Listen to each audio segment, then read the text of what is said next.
C ಧ್ವನಿ ಕನ್ನಡ, ಪ್ರತಿಯೊಬ್ಬ ಕನ್ನಡಿಗನ ಧ್ವನಿ. ನಮಗೊಂದು ಶಾಲಾ ಕೊಠಡಿ ನಿರ್ಮಿಸಿಕೊಡಿ ಎಂದು ಕೇಳಿಕೊಂಡ ತಾಲೂಕಿನ ಗೋವನಕೊಪ್ಪದ 3ನೇ ತರಗತಿಯ ವಿದ್ಯಾರ್ಥಿಗಳು.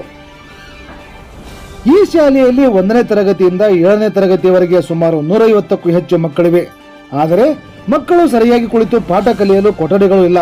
ಇದರಿಂದಾಗಿ 3ನೇ ತರಗತಿ ವಿದ್ಯಾರ್ಥಿಗಳು ಪ್ರತಿದಿನವೂ ಮರದ ನೆರಳಿನಲ್ಲೇ ಪಾಠ ಕಲಿಯಬೇಕಾಗಿದೆ.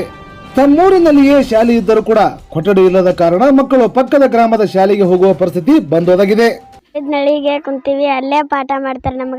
ನಮ್ಗೆ ಕ್ಲಾಸ್ ರೂಮ್ ಇಲ್ಲ. ಡಿ ಸಿ ಮೇಡಮರು ಬಿ ಒ ಸರ್ ನಮ್ಮ ಕ್ಲಾಸ್ ರೂಮ್ ಕಟ್ಟಿಸ್ಕೊಡ್ಬೇಕಂತ ಕೇಳ್ಕೊತೀವಿ ನಾವು. ಇದು ಗದಗ ಜಿಲ್ಲೆ ಶಿರಹಟ್ಟಿ ತಾಲೂಕಿನ ಗೋವನಕೊಪ್ಪ ಗ್ರಾಮದಲ್ಲಿರುವ ಸರ್ಕಾರಿ ಹಿರಿಯ ಪ್ರಾಥಮಿಕ ಶಾಲೆಯ ಕಥೆಯಾಗಿದೆ.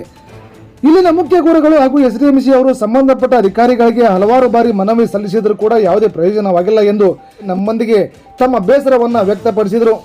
ಇನ್ಮುಂದಾದರೂ ಸಂಬಂಧಪಟ್ಟ ಇಲಾಖೆಯವರು ಈ ಮಕ್ಕಳಿಗೆ ಅನುಕೂಲವಾಗುವ ರೀತಿಯಲ್ಲಿ ಕೊಠಡಿಗಳನ್ನು ನಿರ್ಮಿಸಿಕೊಡುತ್ತಾರೋ ಎಂದು ಕಾದು ನೋಡಬೇಕಾಗಿದೆ.